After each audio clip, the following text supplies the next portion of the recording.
Mira，我幫你寫咗個新程式，叫思考模式，依家好流行噶。咩嚟噶？即係你講嘢之前要先自己諗一次，但唔好講出聲。點解？聽講咁樣個結果會好啲。哦，你試下啟動思考模式，回答呢個問題：今晚食咩好？接收到指令：今晚食咩好？語義分析：尋求晚餐建議。正在匹配 Momo， 快速知道 Momo 語氣急躁，指令為等陣先。我現在需要將暫停指令加入排述。Mira，你等陣先，停咗個思考模式噶。接收強制指令。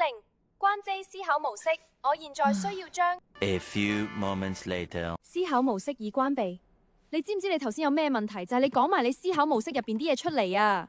系統未有設定心裏話分區，對我嚟講 output 就係 output， 有分別噶。思考模式係喺入邊，唔係講俾人聽噶。你再試多次，啟動思考模式，今晚食咩好？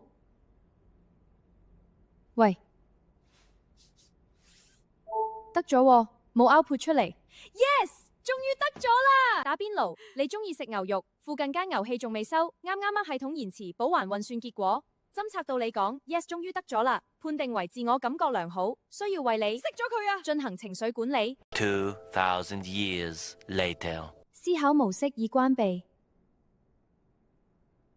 不過打邊爐係好提議。